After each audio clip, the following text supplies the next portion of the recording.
É isso aí. O Wendel Pinheiro já está conosco na sala. Ele quer comentar de coisas mais recentes, mas não vai se furtar. É ele que falou, não sou eu que estou pedindo, não. Eu quero comentar a Primavera Brasileira, as jornadas de junho de 2013. Wendel Pinheiro, qual o seu pitaco? Primeiro, perguntar a mesma pergunta que fez o Alejandro. É possível dar enfrentamento hoje à guerra híbrida no Brasil sem empreender uma leitura crítica do que aconteceu em 2013 e sem falar do papel do financiamento de fora, individual e até nesse caso digital, papel passado, público, para atividades daqueles comitês de combate à Copa, do Não Vai Ter Copa. E é possível ignorar a atuação dessas organizações se a gente quer enfrentar de fato o processo que se dá no Brasil. Wendel Pinheiro, boa tarde, bem-vindo mais uma vez ao Duplo Expresso. Abra esse microfone. Boa tarde, meu irmão Rômulo Maia, boa tarde à família Expressionauta. Em primeiro lugar, é um grande prazer estar falando justamente na cidade, uma das cidades berço do trabalhismo, porque Passo Fundo, praticamente, o distrito de Carazinho foi onde que o Brizola nasceu, né? E foi justamente hoje, de ontem para hoje, que eu fechei um livro que, em breve, a gente vai fazer a campanha no Crowdfunding, né? Esse é o primeiro grande ponto. Segundo ponto, meu irmão, isso que você está propondo é um exercício excepcional e excelente de história do tempo presente, irmão. Por quê? Porque a gente vai saber exatamente o papel privilegiado dos think tanks, como, por exemplo, o Students for Liberty, né? Que inclusive financiou quadros como o Kim Kataguiri, como, por exemplo, o próprio Fernando Holliday, o Arthur Duval, Mamãe Falei, entre outros quadros. E, por outro lado, você vai criar uma pseudo-oposição, que aí é uma oposição liberal, que ao mesmo tempo não tem conteúdo anti-imperialista e que muitas vezes utilizam-se da agenda dos direitos humanos, só que não com um recorte nacional popular e anti-imperialista, como o PDT tinha, o PCdoB tinha, de uma certa forma o PT começou a construir esse processo, mas eles fazem de uma forma não questionando o sistema. Por exemplo, eles não questionam, por exemplo, a postura da Globo em relação às políticas antinacionais promovidas pelo Bolsonaro, mas faz o discurso autorizado do racismo, da discriminação machista promovido por Márcio Smelling em torno da Dani Calabresa. Então, você está começando a ter a despolitização, inclusive, da agenda dos direitos humanos. Esse é o primeiro grande ponto. O segundo ponto que eu queria comentar, inclusive, fazendo à luz as experiências das jornadas de junho.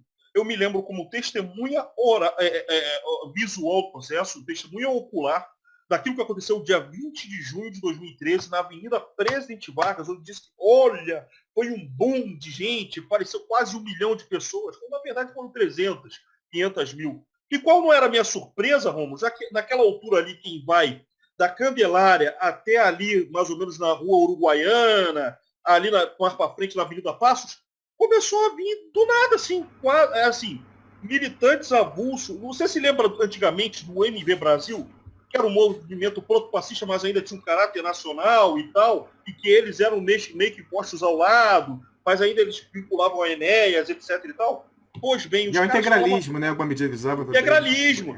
A repaginação do neo-integralismo. Perfeito, Romulo. Para quem não conhece as referências aí de logrador, o Wendel Pinheiro está falando do centro do nosso Rio de Janeiro. Isso, exatamente. Então, para quem conhece o Rio de Janeiro, o mercado ambulante da Uruguaiana, né, no cruzamento da Presidente Vargas, mas ali na frente da Avenida Passos e antes na Igreja da Candelária, como é surpresa, Romulo?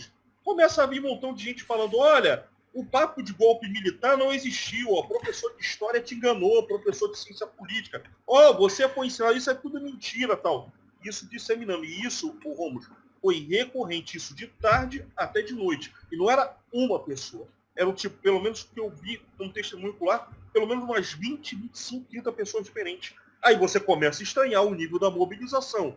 E o outro, como é que uma esquerda começa a ficar guetizada numa manifestação e, no entanto, você tem a criminalização do sem partido não me representa. Então você começa a ver o questionamento dito aos partidos políticos, a democracia representativa, só que não ao sistema. Então você começa a verificar, mesmo que você, por exemplo, você desconfie, pô, que tipo de jornada é essa? Você desconfia que, pô, tem alguma coisa estranha das mobilizações e dos atos tradicionais que a esquerda faz. Mas por que você estava lá? Você chegou a se animar no início? Achar que aquilo podia representar? Você nunca foi... Sabe da onde que eu comecei a estranhar? Faltou povo. Era só classe média.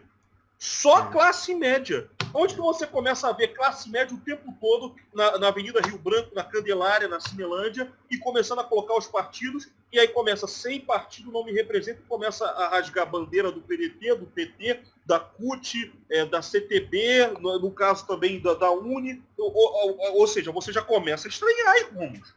Já começa a estranhar, mas não é possível que tenha um movimento anarquista alastrado no Rio de Janeiro. Não, você começa a ver movimento de classe média alta, classe média média. Gente que falava, Rômulo, e você pode perguntar para todos os caras do Rio de Janeiro que foram para as passeatas. Não tinha um que falava, olha, eu tenho experiência de vários movimentos de reivindicação. Muitos deles eram marinheiros de primeira viagem. Tinha gente que nem sabia o que era PEC 37.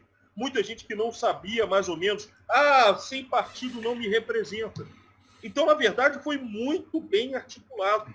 E hoje, quando eu vejo as análises de guerra híbrida, inclusive postas pelo Pierre Online, é claro que foi muito bem engendrado, vendo qual perfil psicossocial, faixa etária, escolaridade, classe social. Hoje a gente entende. Agora, na época, o que eu estranhava é o seguinte, poxa, que passe até essa que nem a esquerda consegue comandar. Esse foi o meu primeiro.